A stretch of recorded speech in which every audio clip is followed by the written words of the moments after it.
when's the last time you were in Toronto? Hairspray, when I filmed Hairspray. Yeah. There's so many things that we want to talk to you about, but so many things, so many great films. I do want to talk about your newest film, The Fanatic. You have said, you guys saw the trailer? How many of you seen it? That's awesome. You have said that you're really proud of this film. Why are you excited for the audience to see it? Because I think for the first time, I could be presumptuous here, but I think for the first time in film history, I've captured the actual heart of this new song that I would love for you to be in. And it included dance. And I said, I'm on board because I love Latin rhythms and I love to dance to them. But no one's given me an opportunity in years to actually move this body. Edna was moving in a much different way. But anyway, I did it. It was awesome. And now I think it's up to 10 or 11 million views and people seem to like it. And so that's the thing I've been enjoying the most lately. Yeah, thanks. And did you know people before? Oh yeah. Oh, okay. Known for about 3 years, and I was a fan. I just reached out to him because I loved watching him perform. He had such a sense of humor about his performance. You know, all the women and all that thing is just kind of a tongue-in-cheek thing, but he's excellent at electrifying. Electrifying!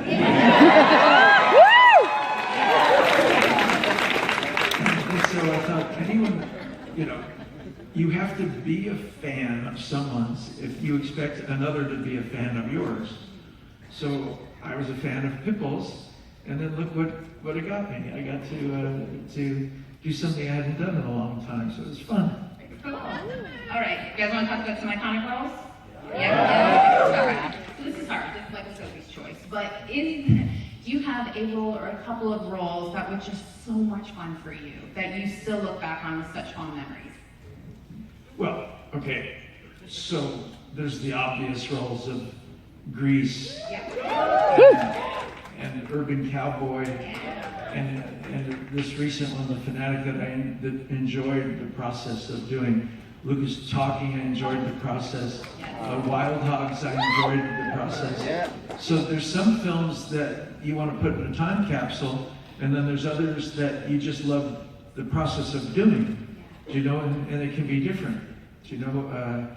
There can be movies that are very difficult to do, but they become enormous hits. And you enjoyed the process, but you remember how tough it was to make the movie.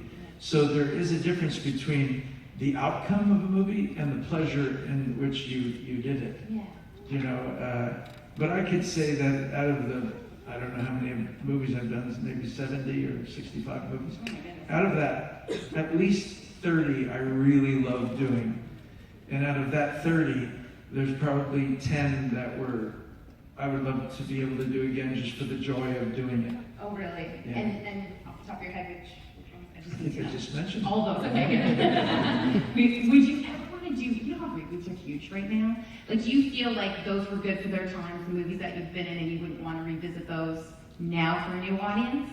Well, what I gather is, for instance, the audience would love to see a Swordfish sequel, or they'd love to see a Face Off sequel. Or they'd love to see a Pulp Fiction sequel. So those are the movies that I think would be the most pleasurable for the audience to revisit. But again, all those things are up to the bigger studios. I get to do pretty much what I want at the smaller film level, and then you have to kind of wait for the bigger studios to give you the bigger budgets for the bigger movies.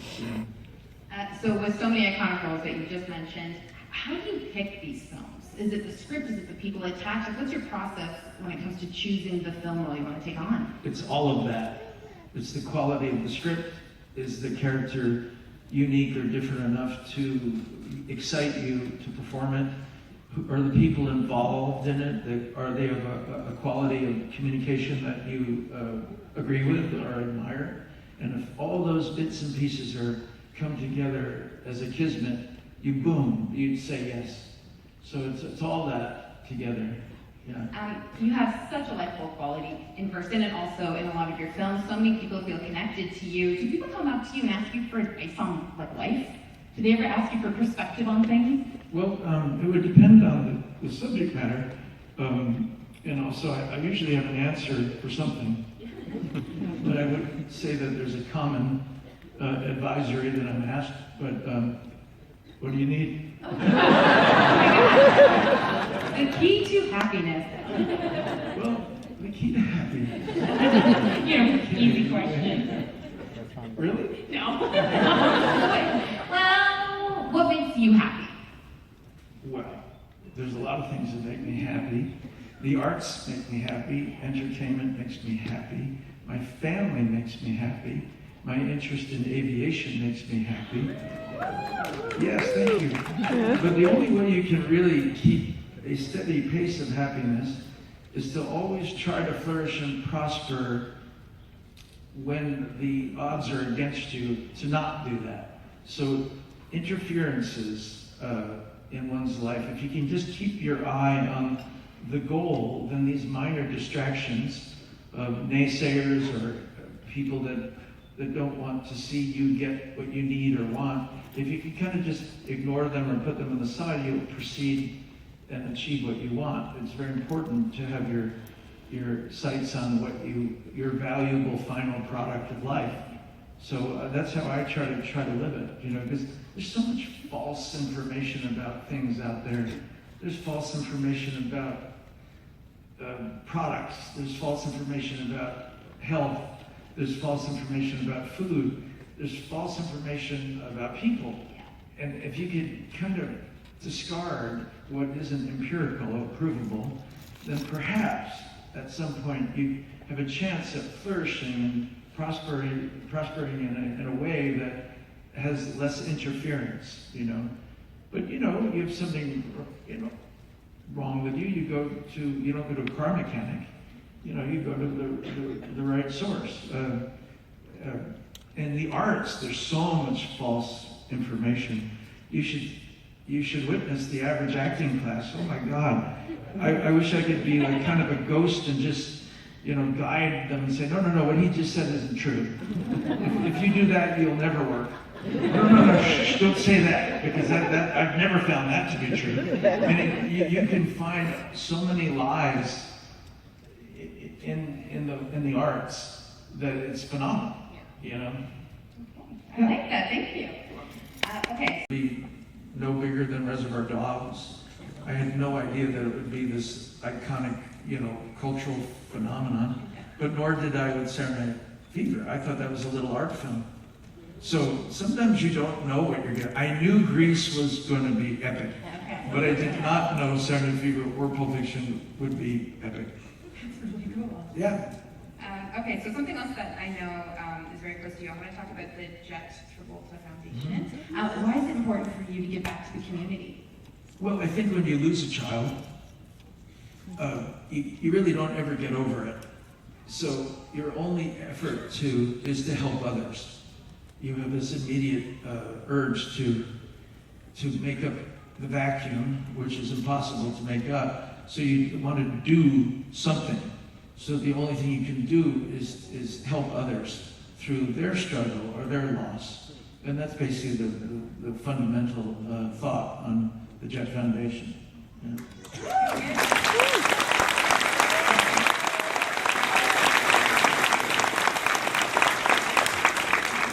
Did you know that there's a Grease dance video game? Well, explain it. What is that? Come on. Oh really? my God, that's hilarious. How old is that app? Is that recent? Like 5-6 years. Really? Oh my gosh, it's funny. And so, like, Oh my God. Can we so like it shows you a step from you're the one that I want, and then you repeat it? Yeah, you guys write a dance. No shit. Wow. I gotta see it. What is it called? It's just called Grease. It's for the Wii. Oh, it's for the Wii. Oh. Okay. Well, that's cool. Thanks for, so many times everybody has shown me, and I've only done this event, this is my third time ever, and I see these pieces of merchandise that I never knew existed. What is that? Oh my God. You know, think what you want about the early records, but I would have never been able to do Grease if it weren't for those early records, because, do you? Oh man, this is awesome. Do you still perform today? Are you still like actively like as a musician? Do you have any like memorable performances? Well, what do you think? Yes. When you were younger, like is that something that you wanted to get into first before acting? Oh, I thought you meant, for me now. I didn't know, you mean as a little, like a Yeah, younger like were you person? into music before you wanted to get into acting, or did they all kind I of? was 5 when I fell in love with Jimmy Cagney. Yeah. And he, in Yankee Doodle Dandy, he sang and danced and acted. And so did Gene Kelly and American in Paris and Fred Astaire. So I was thinking in those terms very early on, trying to walk up the wall and do whatever he did in his movies. And I mean, so my earliest memories are not only planes coming over the sky, but they're these performance memories, you know, which I still love. Yeah, that's amazing. What has all of this been like for you coming to conventions? Because I knew this is new, and coming to conventions and meeting all your fans like this. Like, what's this been like? Well, the thing I love about everyone I've met today and the energy is that I'm getting a lot of love back and a lot of appreciation.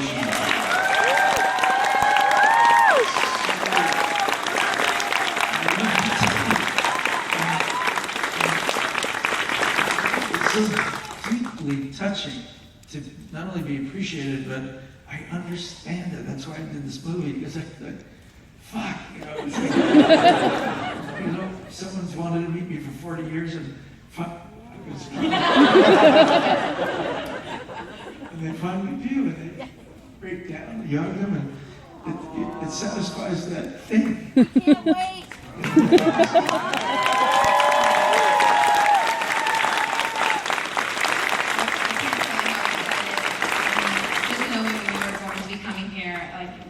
We're all so excited. And I have one more question for you, the most random question. If you could take anything with you on a deserted island, total pivot, what would you take? Everybody here.